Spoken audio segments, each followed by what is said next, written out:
नमस्कार रसिक हो. आजचे पाहुणे या कार्यक्रमात आपल्या सर्वांचं स्वागत. संत वाहते कृष्णामाई हे ग. दि. माडगुळकरांचं गीत आत्ता मला स्मरतंय आणि या गीतामध्ये ज्या ओळी आहेत ना त्याच्याकडे खास करून माझं लक्ष जाते. त्या ओळी म्हणजे कुणी नदीला म्हणती माता, कुणी मानती पूज्य देवता. ह्या ओळी आत्ता माझ्या मनात येत आहेत, कारणही तसंच आहे. कारण आजच्या कार्यक्रमामध्ये जे आजचे पाहुणे आहेत ते या कृष्णामाईशी अतिशय जिव्हाळ्याचा संबंध असणारे आहेत. साधारण गेल्या 25 वर्षापासून सातत्यानं सांगली नगरीचं जे वैभव आहे, आपली कृष्णामाई आणि आजूबाजूचा परिसर स्वच्छता करणारे, काळजी घेणारे, निगा राखणारे श्रीयुत सतीश दुधाळ यांच्याशी मी आज बातचीत करणार आहे. तेव्हा सतीशजी, आजचे पाहुणे कार्यक्रमात आपलं हार्दिक स्वागत. नमस्कार सर. नमस्कार. आत्ता मी म्हणालो त्याप्रमाणे गेली जवळपास 25-30 वर्ष आपण नदी स्वच्छतेचं काम करत आहे. हो. बरोबर. यामागं आपली प्रेरणा काय होती किंवा हे काम आपल्याला का करावं वाटलं, या प्रश्नानं आपण आजच्या कार्यक्रमाची सुरुवात करूया. मला लहानपणापासून नदीला पोहायला जायची आवड होती. नदीत प्लॅस्टिक व निर्माल्य, हार तुरे जे देवादेकांचे फोटो लोक नदीत आणून विसर्जित करायचे, त्याच्यापासून नदी ही दूषित व्हायची आणि त्या दूषित झाल्यामुळे नदीतला जो जलप्राणी आहेत त्यांना इजा व्हायची, ते मृत्युमुखी पडायचे त्या वासानं कुजलेल्या. हे कुठं व्हावं तर थांबलं पाहिजे. माझ्याबरोबर जलतरंग संस्थेचे काही कार्यकर्ते थोडंफार करत होते, त्यांच्या हातभार म्हणून मी त्यात इन्व्हॉल्व झालो आणि ते करत गेलो. ते माझ्या अंगवळणीच पडत गेलं की आपण हे बाबा नदीत एकही प्लॅस्टिक पडू द्यायचं नाही आणि पडलं तर आपण काढून टाकायचं. असं करत करत असं मला ते स्वच्छतेची आवड निर्माण होत गेली. त्यामुळे मी सकाळी 2 तास आणि व संध्याकाळी 2 तास गेली 25 वर्ष माझं सातत्यानं हा कार्य चालू आहे. बरं. सांगलीची आपल्या कृष्णामाई ही खूप आपली जवळच आहे, आपला जिव्हाळ्याचा संबंध आहे. आणि रोज आपल्या कार्यातून म्हणजे आपण ज्या प्रेरणेनं तिथं काम करताय स्वच्छतेचं, साधारण त्याचं स्वरूप काय आहे? साधारण स्वरूप म्हणजे सकाळी माझं उठून जाणे, पहिला पूर्ण घाट मंदिर परिसर स्वच्छ करणे, त्याच्यानंतर नदीचं जे निर्माल्य असते ते दादा समाधीच्या पासून ते जुन्या फुलापर्यंत आपल्या हे सगळं नदीत टाकलेलं निर्माल्य वर काढणे. बरं. व ते निर्माल्य दिवसभर हडकली उन्हानं वजन कमी होते त्याचं, मग संध्याकाळी टाकायला थोडंसं आपल्याला हलकं पडते. मग ते रोज कचरा सगळा वर काढणे, एक ठिकाणी साठवणे, त्याचं प्लॅस्टिक बाजूला करणे.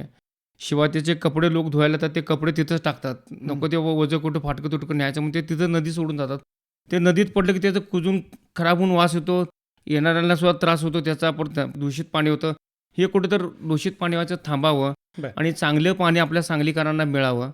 आणि आपली सांगली आहे किती चांगली हे सर्वांना दाखवून देण्याचा एक छोटासा मी प्रयत्न करतोय. सकाळी नदीतला कचरा काढून झाले की पूर्ण घाट स्वच्छ करणे, वरच्या स्वामी समर्थ मंदिरापासून खाली पाण्यापर्यंत, म्हणजे त्याचा कचरा वगैरे इकडं ते जे काय असेल ते सगळं वेगळं वेगळं करून पूर्ण क्लीन करणे व पाणी मारणे, रोज सडा मारणे. सकाळची सुरुवात आपली एक प्रसन्न, उठलो की दारात आपला सडा रांगोळी करतो, तसं म्हणजे माझ्या कृष्णामाईच्या घाटाची सुद्धा सडा रांगोळी व्हावी ह्या हेतूतून मी स्वच्छ ठेवण्याचं काम करतोय. एक समाजसेवा किंवा सामाजिक बांधिलकी म्हणून आपण हा प्रयत्न गेले अनेक वर्ष करताय. पहिल्यांदा जेव्हा तुम्ही हे काम सुरू केलं ते करण्यामागं काय कारण होतं किंवा त्यासाठी तुम्हाला कोणी उद्युक्त केलं? मला हे करण्यावाटीमध्ये मी स्वतःहूनच त्यात इन्व्हॉल्व झालो. स्वामी समर्थांचं मंदिर झालं तिथं त्या मंदिराच्या आजूबाजूला कचरा वगैरे पाचोळा इकडे जे ते काही लोक येऊन बसायचे, तिथं बसण्यासारखं ठिकाणी व्हायला आले लोकांना, सांगलीकरण व्हायची वाले, तसे लोकांचा ओढा वाढत गेला. तर हा ओढा आणखी वाढावा, लोक आणखी यावेत, स्वामींचं दर्शन घ्यावे, कृष्णामाईचं दर्शन घ्यावं, त्यांना एकांत मिळावा. सांगलीत आपल्या गणपती मंदिर सोडलं तर आवर्जून नदीला बघायला लोक येतात आणि त्या नदीचा आनंद आपण सांगलीकरण घ्यावा. हो, बाहेरगावून पर्यटक जे येतात आपले पै पाहुणे, आपल्या मुलीवाळी गेलेल्या, बाबा आपली नदी आहे बघायला जाऊया, आपण भेटूया, नदीशी आनंद घेऊया निसर्गाचा. आणि इतकं रम्य ठिकाण आपल्या कृष्णामाईचं आहे. संतवादी कृष्णामाई जे वाक्य आहे ना ते पूर्वजांनी केलेलं, त्या संतवादी कृष्णामाईला आणखी कसं चांगलं करता येईल, मोकळा श्वास कसा तिला देता येईल, हा माझा एक छोटासा प्रयत्न आहे. नदीचं प्रदूषण अनेक प्रकारे होत असते. ज्याच्यामध्ये प्लास्टिक किंवा इतर काही कचरा पण येत असतो. प्लॅस्टिक येत असतं, कचरा येत असतो, लोक नको ते आणून टाकतात. ह्या लोकांना मग मी रिक्वेस्ट करून सांगतो, बाबा त्यांना सांगलं ऐकलं ठीक, तर त्यांच्यावर वाद घालायचा नाही. त्यांच्यावर वाद घालून आपण 10-20 मिनटं वाया घालण्यापेक्षा आपण ते काम 5 मिनिटात केलेलं बरं म्हणून असं आम्ही त्यांना वाद टाळतो शक्यतो. सांगितलेलं अशिक्षित लोक ऐकतात, सुशिक्षित लोक ऐकत नाहीत. आम्ही टॅक्स भरतो, हे करतो, अनेक त्यांनी उत्तर देतात, आपण ठीक आहे जावा तुम्ही तुमचं काम करून आम्ही आमचं काम करतो. टाकला म्हणून त्यांना आणि हात जोडायची वरनं नम्रतेनं, म्हणजे त्याने पुढच्या वेळी आला की त्यानं ते बाबा आत्ता टाकल्या पण पुढच्या वेळी न टाकावं अशी त्याची प्रवृत्ती व्हावी. बरं. हा एक लोकांना सांगण्याचा प्रयत्न असतो माझा. आपल्या गणपती मंदिराच्या मागचा जो भाग आहे म्हणजे माईघाट परिसर, त्या परिसरात आपलं हे काम हो चालू असतं. चालू. आत्ता आपण म्हणालात की सकाळच्या वेळेला तुम्ही सगळा कचरा गोळा करता हो. आणि साधारण 2 ते 3 तास तुम्ही सकाळचे तिथे हो देता. 2 बरोबर. हां. आणि संध्याकाळी पण तुम्ही 2 तास देता. संध्याकाळी मी माझं काम संपतं हां. 7-7:30ला. त्यानंतर घरी जाऊन थोडं फ्रेश होऊन चहा घेऊन परत संध्याकाळी ते जनावर वगैरे फिरायला आलेले असतात. हो. नदी परिसरात थोडंसं खाऊ मिळते, काय गवत वगैरे वगैरे ते फिरायला जनावर येतात आणि त्या जनावरांचं जर शेण पडलेलं असते. एखादा माणूस सकाळी तर येणाऱ्या माणसाचं कसं असतं, तो नदीचा आनंद घ्यायचा, पोहायचं, पुढं पाण्याकडे लक्ष असते, खाली लक्ष नसते. आणि हा आपला घाट हा काळी घडीव दगडातला आहे. होय. एखाद्या माणसाचा जर पाय स्लिप झाला आणि तो माणूस पडला अनावधान, असा कोणाला ॲक्सिडेंट होऊ नये कोणाचा, त्या माणसानं उर्वरित आयुष्य त्यांनी आनंद घ्यावा पोहण्याचा व निसर्गाचा आणि स्वामींचं दर्शन घेऊन जावं, हे माझी प्रामुख्याने भावना असते. आणि या भावनेतून जे शेण वगैरे असेल, रोज 1-2 बादल्या शेण मी एका बाजूला गोळा करून टाकतो बरं.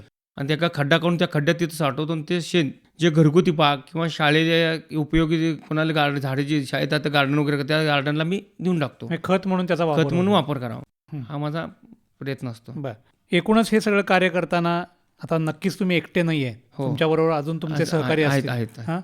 या सहकाऱ्यांच्या विषयी तुम्ही काय सांगाल? माझे अत्यंत जवळचे सहकार्य म्हणजे बाळू वैद्य, परशुराम शिंदे, परत भास्कर कुलकर्णी, विद्याधर लिमे आमचे ज्येष्ठ सहकारी आहेत. त्यांच्या अनुषंगानं मी काम करायला सुरुवात केली. परत संजय चव्हाण आणि अशी नावं अशी खूप आहेत माझ्याबरोबर. मी फक्त इंजिन आहे, माझ्या पाठीमागे डबे खूप जोडले गेलेत. म्हणून हे माझी कृष्णमाईची सेवेची ट्रेन माझी धावायला आली. वा, वा, वा, छान. आणि हे सगळे सहकारी तुम्हाला रोज तुमच्या बरोबर असतात. रोज असतात. प्रत्येकाची तीच भावना आहे, त्याशिवाय हे काम होणार नाही. नाही. बरोबर आहे की नाही? बरोबर. हां. तर हे सगळे सहकारी आपल्याला वेळोवेळी लाभलेले आहेत. आणि सांगलीचा हा फक्त माईघाट नाही तर इतर सुद्धा घाट आहेत. हो. त्याची स्वच्छता वेळोवेळी केली जाते का? म्हणजे तिथं कुठल्या वेगळ्या संस्था कार्य करतात का? तिथल्या संस्था आता मी जसं करतो तसं माझं तर मत आहे की सांगलवाडीला एखादा सतीश दुधाळ निर्माण व्हावा, सरकारी घाटावर व्हावा, परत विष्णू घाटावर व्हावा. सगळ्यात महत्त्वाचं म्हणजे अत्यंत आपला स्मशानभूमी अमरधाम, या अमरधाममध्ये सुद्धा मी मध्यंतरी एक स्वच्छता मोहीम घेतली. बाबा एखाद्या आमच्या वाढदिवसानिमित्त जर आपण तिथं काय स्वच्छता केली तर कोणाचं लक्ष केंद्रित होणार नाही. मध्यंतरी आपले विद्यमान आमदार सुधीरदादा गाडग्यांचा वाढदिवस होता. त्यानिमित्त दादांना मी म्हटलं, दादा मी छोटंसं एक काम करणार आहे, तुमच्या वाढदिवसानिमित्त एक मोहीम घेणार आहे, घेऊ का? अरे दादा म्हणले, एवढं काम करतोय तुझं थोडं आहे म्हणले. आणि ते कशाला?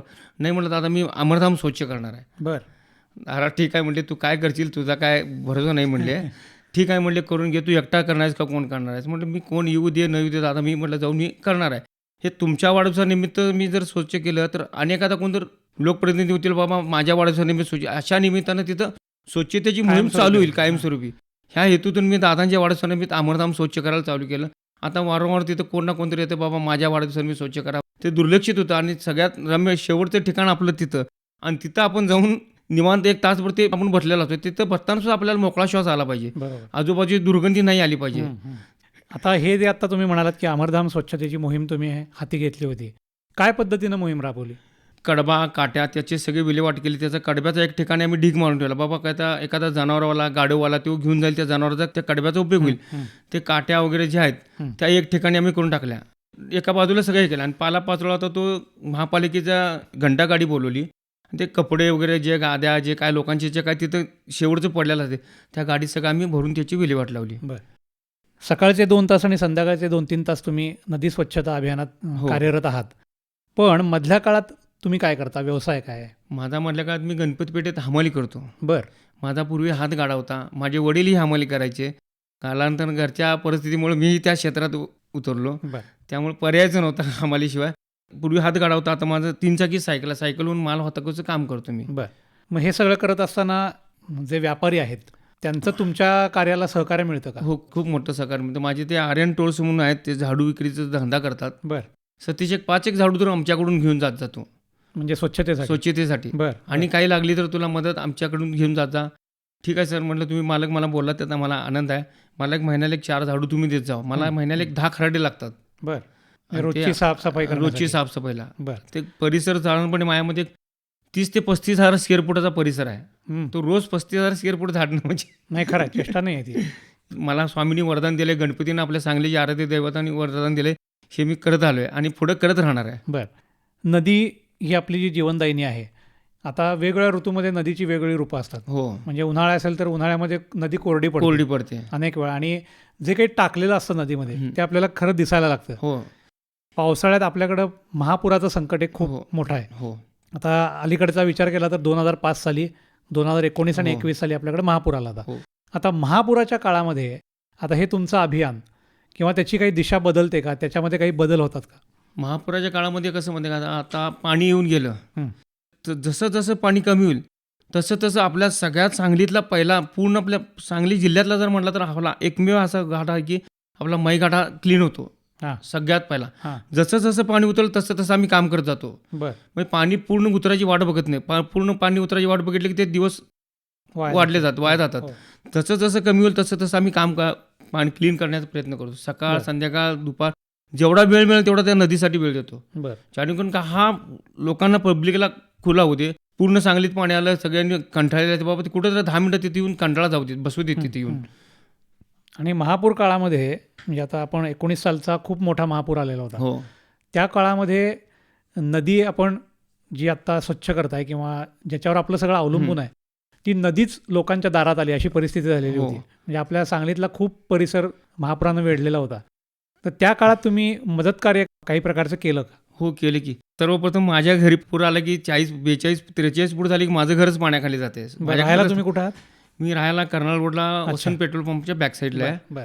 तिथं पाणी येते. पाणी येते तिथं. पाणी आले की मी माझ्या घरच्यांना पाहुण्यांकडे शिफ्ट करतो. पाहुण्यांकडे माझं थांबून का उपयोग नाही. माझा उपयोग कुठं तर इथल्या लोकांना व्हावा. कोणाचं महत्त्वाचं सामान आहे, कोणाला वयस्कर लोक आहेत त्यांना बाहेर काढायचं आहे. माझ्या 3 चाकी सायकलवरून सुद्धा लोकांचं मटेरियल काढतो, लोकांना बसवून त्याच्यावरून आणतो पाण्यातून. वयोवृद्ध लोक त्यांना यायला येत नाही, पाणी कमी होईल असे आशेवर बसलेले असतात. बरोबर. नंतर पाणी वाढाले की अचानक आज जाऊन काढायची काय कोणाची धाडस होत नाही. जेवढं माझ्यापर्यंत शक्य आहे तेवढं मी लोकांना मदत करण्याचा प्रयत्न करतो. आणि एक तर प्रसंग असा घडला सर 19च्या पुरात आपल्या इथं कर्नाल रोडला पसायदान कॉलनी म्हणून आहे. होय. पसायदान कॉलनीत लोक 48-49 पण आमचं काय नाही, पाणी आज उद्या कमी होईल, उद्या कमी होईल, ह्या आशावर लोक बसले होते, बेसावध राहिले होते. आणि कालांतर ते पाणी वाढत गेलं. मग तिथून लोकांचे फोन आले, काही करा आम्हाला काढा. त्या लोकांना अधिकवर भरपूर सूचना दिल्या, बाबा या तुम्ही काय. ते आपल्या बेसावध राहिले, पाणी काय होते वाढत नाही, कमी होईल. मग त्या लोकांचे फोन सारखे यायला लागले की आम्हाला काढा. मग ते माझे मित्र एक सचिन सूर्यवंशी म्हणून आहेत. मग ते म्हणले सतीश काका म्हणले असं असं आपण केलं पाहिजे आणि ह्या लोकांना काही पण करून आपण काढलं पाहिजे. एक साधारणपणे 15-20 लोक आहेत. बरं. नाही तर ब्रह्मांडला एक 10-15 लोक गेले. त्याच्या पलीकडचा हा आपला हस्ता झाला असता. अपंग लकवा मारलेले असे म्हणजे आजारी वयोवृद्ध लोक होते. त्यांना आम्ही मग सकाळी 7 वाजता मी महापालिका पदाधिकाऱ्यांकडे गेलो. त्यांना रिक्वेस्ट सांगितलं आम्हाला एखादी बोटची उपलब्धी करून. त्यावेळी आपल्याकडे अचानक पूर आल्यामुळे महापालिकेकडे यंत्रणा तेवढी अपुरी होती. मग सरांना मागं लागलो, त्यांनी काही केलं आणि इकडं तिकडं प्रत्येकाची तारंबळ उठली होती. तरी काही करा सर म्हटलं, आम्हाला तुम्ही एखादी बोटची व्यवस्था करून द्या. मग त्यांनी आम्हाला, मी 2 तास तिथे थांबलो. शेवटी त्यांनी 11-11:30 आम्हाला बोटची व्यवस्था करून दिली. फायर फायटर अधिकारी विजय पवार म्हणून आहेत, त्यांनी धाडसी निर्णय घेतला. महापालिकेपासून बोट घेतली.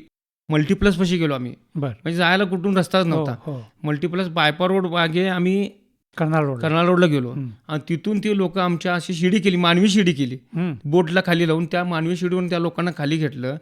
त्या लोकांना सांगोलेवाडीमध्ये 9 नंबर शाळा तेवढी सेफ होती, म्हणजे इकडे तिकडे कुठे यायला रस्ता नव्हता. त्या लोकांना 9 नंबर शाळेत आम्ही नवीन पुलावर सोडलं. त्यांना नवीन पुलावरनं तिकडे बायपाटनं ते तिकडे गेले. अच्छा.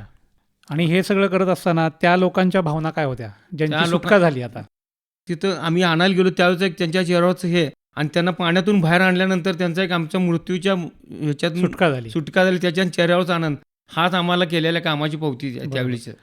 आणि या काळामध्ये अन्न पाणी किंवा कपडे याची पण सेवा द्यावी लागते. अशा पद्धतीचं काय कार्य केलं आपण? जिथं गरज बसेल तिथं माझ्यापर्यंत जेवढं शक्य होईल तेवढं मी जास्तीत जास्त सामाजिक कार्य करत होतो. कोणाला औषध असू दे, कोणाला काही असू दे. काही लोकांना कल्पना नसते बाबा हे औषध कुठे मिळते, त्या लोकांना न्यायचं वयोवृद्ध लोकांना महापालिकेच्या दवाखान्यात, बाबा यांना एवढं हे औषध द्या. आणि मी माझं स्वतःच घर पाण्यात आलं. माझ्या घरच्यांना सक्त ताकीद दिली, एक 8 दिवस लागेल तेवढंच घ्या, त्याच्यावरचं आपल्याला काही आपलं जे वाचून इतरांना ज्याचं खरोखर झालं त्यांना मिळू दे. आत्ता तुम्ही म्हणालात तसं घरामध्ये तुमच्या पाणी असताना तुम्ही इतरांच्या सेवेसाठी बाहेर पडलात. मग घरातनं असं म्हणणं नव्हतं का त्यांचं की तुम्ही कशाला, आपलं आधी बघा, दुसऱ्याचं कशाला? ते आता नेहमी प्रत्येकाच्या घरीच असतं. शेवटी त्यांचा हक्क आहे घरच्यांचा, मग आपल्या पाहायचं आपल्या बाहेरच्या कामाचं. ते म्हणतात नेहमी सकाळी उठलं की तुम्ही नदी एवढी वाईट परिस्थिती आली तरी पण तुम्ही लोकांसाठी झरताय, तुम्ही आपल्या घरच्यांसाठी बघा. काय करते शेवटी घरच्यांचा त्यांचा हक्क आहे, ते 2 शब्द आपल्यावर ते बोलणार.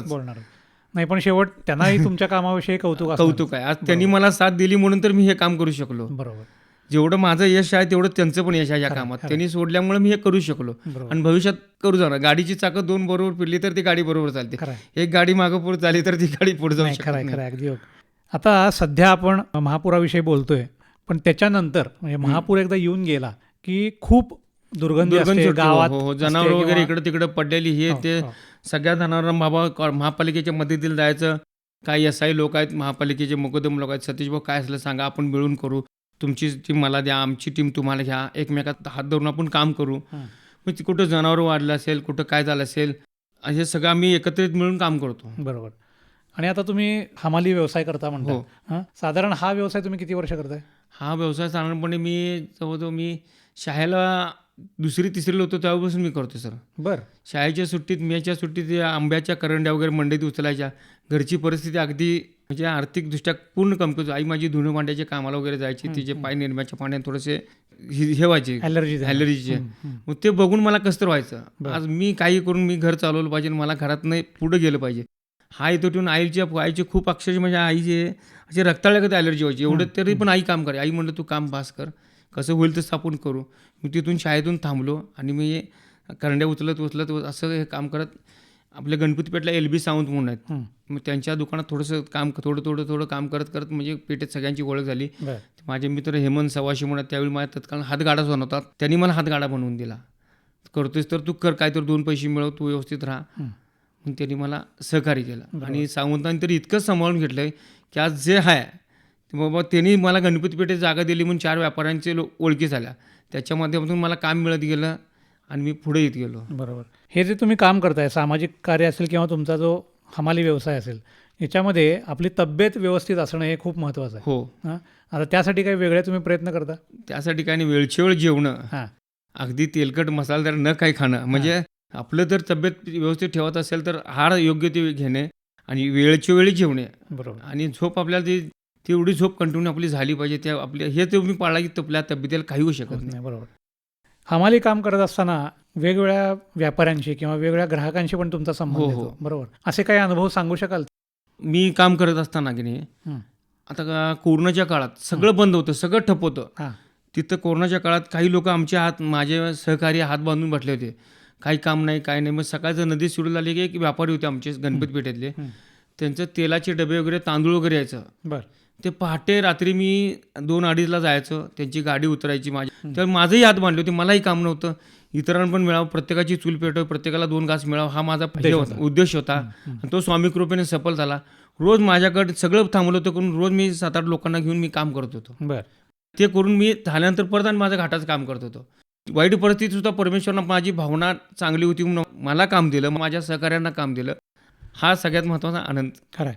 कष्ट केले तर पैसे मिळणार हो, मिळणार. असं आपलं आयुष्य आहे. हो, तर हा जो कोरोनाचा काळ होता तो सगळ्यांनाच कठीण होता. हो. म्हणजे अगदी श्रीमंत असो किंवा हो, गरीब असो, सगळ्यांना ज्याच्या त्याच्या परीने सगळ्यांना. प्रत्येकानं काहीतरी हो. संघर्ष त्या काळात केलेला आहे. तुमचा एक वेगळा संघर्ष त्या काळात असेल. हो, होताच की. म्हणजे आता घर, नदी ही होतीच नेहमी. नदी नेहमीचीच होती. मला जाताना लोक अडवायचे, करायचे. मग मी संबंधित अधिकाऱ्यांना, महापालिकेच्या शिवाय आपले तत्कालीन सिटीचे PSI हां अजय चिनकर साहेब म्हणून होते. साहेब म्हणलं मला असं आहे, मला थांबून चालणार नाही, मी जर थांबलो तर 2-5 मिनिट नदीचं काय अवस्था होईल, मला तेवढं जाण्याची परमिशन द्या.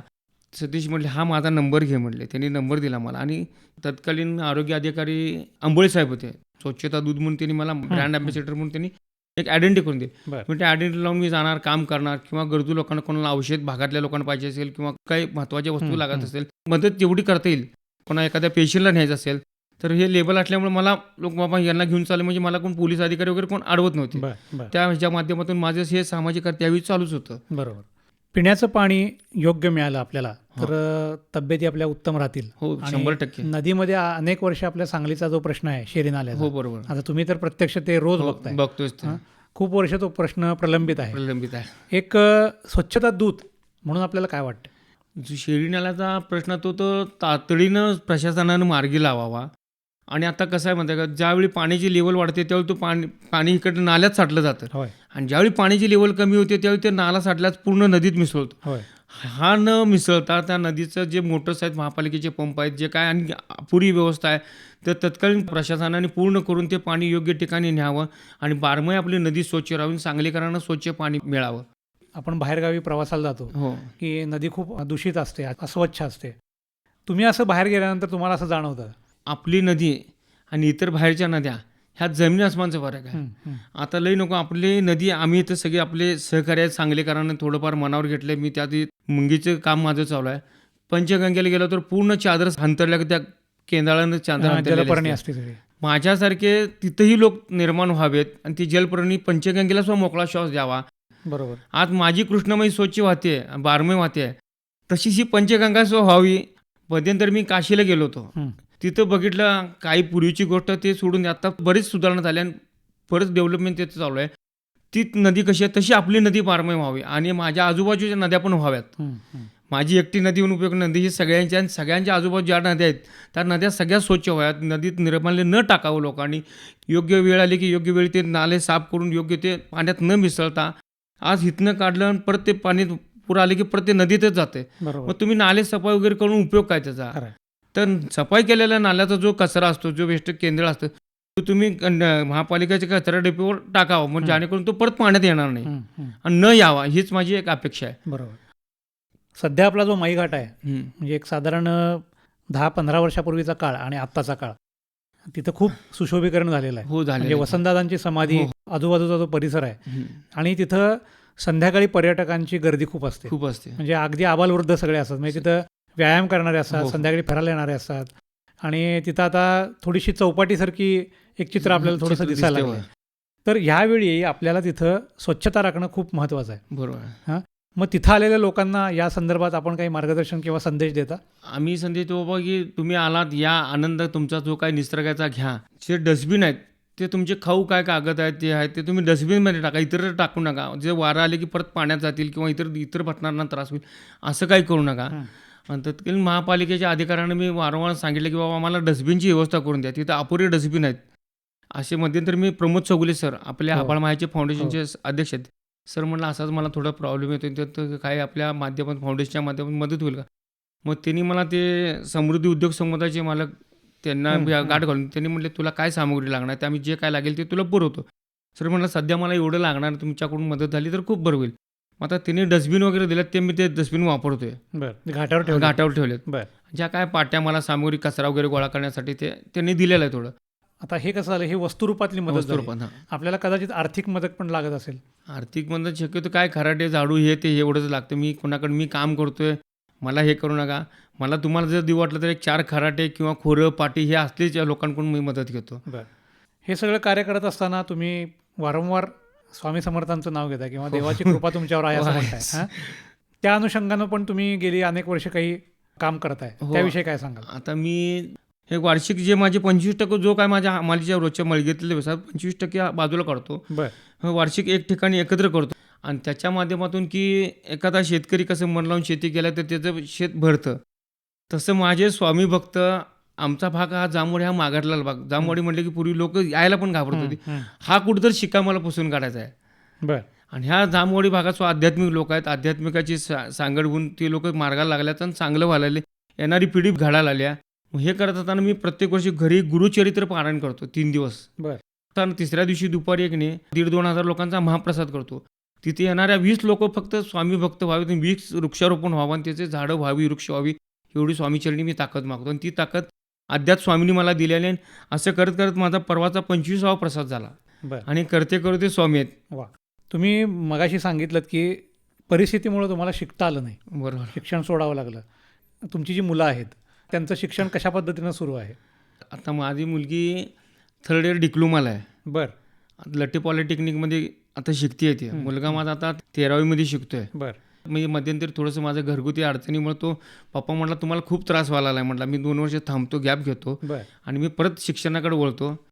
थोडं तो काम करत करत आता शिक्षण तोही घेतोय. तो कशा पद्धतीचं काम करतोय? तो आता ते ॲग्रिकल्चर शेतीचे विषयी फवारणी पंप वगैरे आहेत, त्याची विक्री रिपेरी ह्या दुकानात मी थोडंसं त्याला लावलं आहे. बाबा शिक म्हटलं, तुला कुठं भविष्यात तू शिकलास तर त्याचं कुठं तर आपण रिपेरी करत बसला तर तुझा उदरनिर्वाह होईल. माझे बाबा एवढे हे करतात ते करतात, बाबांच्या तुम्ही तुमची ओळख निर्माण करा.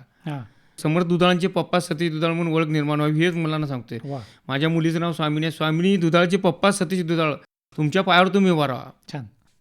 हे तुमचं जे समाजसेवेचं कार्य आहे, कुणीतरी आपल्याला शाबासकी देतं, आपल्याला कुणीतरी आपलं कौतुक करतं हो. आणि ते कौतुक केलं की हे सगळं काम करण्याची ऊर्जा वाढते.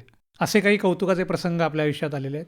असे खूप प्रसंग आलेत. मला अनेक संस्थांनी सगळं कौतुक केलं. आपल्या सांगलीतल्या सांगली महापालिकेने केलं, जिल्हा प्रशासनाने केलं. हं, परत आपले भारताचे पद्मश्री प्रकाश आमटे हं. आमटे सर यावेळी सांगलीत आले होते. त्यावेळी त्यांनी आवर्जून माझी भेट घेतली. बरं. तुमचं काम सतीशराव इतकं खूप छान आहे म्हणले. त्यांच्या सौ मंदागिनी आमटे हे दोघेही आले होते. दोघांची माझी भेट झाली. अशा एखाद्या मोठ्या व्यक्तीची शाबासकी आणि सामाजिक क्षेत्रात काम करण्या माणसाची म्हणजे ते एक ऊर्जा हो, मिळून नक्कीच. जाते. बरोबर. आणि त्याचप्रमाणे आपल्या या आमच्या भागातील ज्येष्ठ सूर्यकांत सूर्यवंशी, परत रामविश्वास दूध केंद्रवाले, ते तर माझ्या नेहमी वडिलाप्रमाणे माझ्या आशीर्वाद त्यांच्या पाठीमागे योग्य मार्गदर्शन करतात. ते आमचे पटेलचं गणेशोत्सव मंडळ, हां. त्या गणेशोत्सव मंडळाच्या माध्यमातून मला आवड सुरुवात निर्माण झाली. झाली, सुरुवात बरं, झाली. बरं. आपण 4 लोकात जांभोळी सोडून बाहेर आल्यामुळं बाहेरचं जग काय आहे ते मला ते कळालं. आणि आपले सांगली संस्थांचे राजे पटवर्धन, एका पेपरला लेख आला होता. त्यांनी तो लेख वाचला आणि ते त्यांच्या मित्र शिराळकर म्हणून आहेत, त्यांना बोलवले. म्हणले हा मुलगा कोण आहे म्हणले. सगळ्यांनी शाबासकी देणं आणि आपल्या सांगलीच्या राजानं शाबासकी देणं हे एक वेगळाच आनंद असते. बरोबर. मग राजेसाहेबांनी मला बोलवले, पूर्ण माझी माहिती घेतली त्यांनी. आज माझ्या राजानं माझ्या कथा पूर्ण ऐकून त्यांनी डोळ्यात अश्रू काढले. हा माझा म्हणजे खूप म्हणजे भावनिक क्षण होता. त्यांनी मला शाबासकी दिली. ती शाबासकी म्हणजे मोठं बक्षीस होतं. वाव. आणि संस्थान मॅनेजरला बोलवले, पटकन म्हणले ह्याला कधीही काही लागलं तर आपल्या संस्थांच्या वतीने आपण याला सहकार्य करायचं. हं, हं. मी मदतीचं आश्वासन असे तुम्हाला दिलं. आश्वासन दिलं. बरं. मग आमचे व्यापारी लोकच काय त्यात इन्व्हॉल्व आहेत, रोटरीला, लायन्सला. मग ह्या लोकांनी काम बघून, सतीश तू काम चांगलं करतोय, तुझा काय तुला मदत लागणार आहे का आमच्याकडून? काय नाही, काय नाही मालक, तुम्ही फक्त या नदीवर आनंद घ्या. नदीला येणं तुम्ही फक्त वाढवा सगळ्या लोकांनी. जेवढी लोक जास्त येतील तेवढं तो नदीचा प्रसार होईल. बरोबर. किंवा आपल्या सांगलीत नदी आहे. आता हल्लीच्या दगदगी जीवनात कोणाला ते मोबाईल बघितलं तर मोबाईलशिवाय दुसरं काही सुचत नाही. खरं आहे. खरा आनंद जो घ्यायचा आहे, तुम्ही एसीत न बसता काय कर, नॅचरली जी हवा आहे, स्वच्छ हवा, सुंदर हवा, ती आपल्या नदीकडे बसल्यावर मिळणार आहे. स्वच्छतेच्या बाबतीत वेगवेगळी उपकरणं किंवा आधुनिक उपकरणं आता बाजारात उपलब्ध आहेत. हम्म. त्याचा काही वापर भविष्यकाळात करण्याचा आपला मानस आहे? शक्यतो जे साधनं आहेत बरोबर आहे, हां, परंतु जे नॅचरल जे पूर्वजी जे आलेत त्याच्यापासून जे आपल्या शरीराला व्यायाम होणार, हां. आपलं जे खराटा घ्यायचा, झाडू घ्यायचा, पाणी बादलीने मारत होतो आपण, त्यामुळे सगळ्या शरीराचे आपलं व्यायाम व्यायाम व्हायचा. व्हायचा. बरोबर. पूर्वीचे लोक करायचे. आपले जे जुनं ते सोनं म्हणून ते आपण अंमलात आणलं पाहिजे. बरोबर. पूर्वीचे लोक पूर्ण आता एक 1000 स्क्वेअर फूट आपलं अंगण झाडत होते. आता 5 बाय 5चं अंगण कोण झाडत नाही आहे. हे प्रत्येकाने आपलं अंगण झाडलं पाहिजे. मातीचा सुगंध सकाळचा तो आपल्या शरीरात आत उतरला पाहिजे. पाणी मारलं की हं, हं. तो उतरत नाही लोकांच्या. बरोबर. फिनेलचा सुगंध उतरतो. नदी स्वच्छतेबरोबरच वृक्षारोपण असेल किंवा इतर जी कार्य आहेत, तर त्या संदर्भात आपलं काही कार्य आहे? पर्यावरणाविषयी आता झाडं लावणं हे गरजेचं आहे काळाचा. हं. आता झाडं लावली आणि ती 2-5 वर्षात जगली तर आपण पुढे 10-20 वर्ष जगणार आहे. आता जर वृक्षारोपण नाही केलं तर पाऊस अनवेळी पडणार, पडेल न पडेल शेवटी निसर्गाच्या हातात आहे. आपल्याला पाहिजे तर हवं ते आपण सगळं घेतो, निसर्गाला हवं ते आपण देऊ शकत नाही. ते देण्याचा प्रत्येकाने प्रयत्न केला पाहिजे. त्या जे काय आपली देशाची लोकसंख्या असेल त्या निम्म्या लोकांनी जर वृक्षारोपण केलं तर आपल्याकडे 6 महिने पाऊस हलणार नाही. खरं आहे. कारण हा करणार कोणाने करण्याची गरज आहे. आणि आपण तुमच्या माध्यमातून मी सांगतो की बाबा प्रत्येकाने आता पावसाळा चालू आहे किंवा आपल्या सांगलीतल्या लोकांनी जर जिथं शक्य आहे तिथं एक वृक्षारोपण करावं आणि करून न थांबता ते वाढेल कसं ह्याचा प्रयत्न करावा. संवर्धन पण व्हायला पाहिजे. हां, सामाजिक कार्य करत असताना शिवाय आपला हमालीचा व्यवसाय करत असताना एक सुजाण नागरिक म्हणून आपल्या काही जबाबदाऱ्या आहेत त्या आपण पार पाडाव्यात असा एक संदेश आपण या कार्यक्रमाच्या द्वारे रसिकांच्यापर्यंत पोहोचवलेला आहे. पण जाता जाता मी आपल्याला एक विचारायचं आहे की अशा काही मनात इच्छा राहून गेल्यात का की हे मला करायचं होतं किंवा हे माझी अजून करायची इच्छा आहे, असं काही आपण सांगू शकाल? करायचं म्हणजे काय, माझा तुम्हाला तर थोडक्यात म्हणजे महत्त्वाचा विषय सांगितला तर माझा जन्म, पूर्वी लोक म्हणायचे उकरड्याचा पांग फिरतो, माझा जन्म कर्नाल रोडला उकरड्यावर झालेला आहे. काय सांगताय? तशा प्रकारे उकरडा जन्मने स्वच्छतेचं माझ्या अंगी वळण पडलं, हे मला खूप मोठं देवाला दिलेले देणगी आहे. आणि प्रत्येकाने स्वच्छ आपला परिसर, आपलं घर, आपलं दार आपण स्वच्छ ठेवावं आणि आपला जो घरात कचरा येतो तो महापालिकेच्या घंटागाडीतच टाकावा, हेच मला रसिकांना सांगायचं आहे. कार्यक्रमाच्या सुरुवातीला मी गदी माडगुळकरांचं गीत जे सांगितलं, संथ वाहते कृष्णामाई, तीरावरल्या सुखदुःखाची जाणीव तिजला नाही, असे त्यातली ओळ आहे. पण तीरावरली जी सुखदुःख आहेत ती खऱ्या अर्थानं तुम्ही ओळखले बरोबर. असं मला वाटतंय. आपले जे कार्य आहे या कार्याला खरंच एक सलाम आहे. भविष्य काळातही आपल्या हातून कृष्णामाईची आणि त्या योगानं सांगलीकरांची उत्तम सेवा घडो अशी कृष्णामाईच्या चरणी प्रार्थना करतो. आज या कार्यक्रमात आपण सहभागी झालात त्याबद्दल आकाशवाणी परिवारातर्फे आपले मनःपूर्वक धन्यवाद व्यक्त करतो. धन्यवाद सर.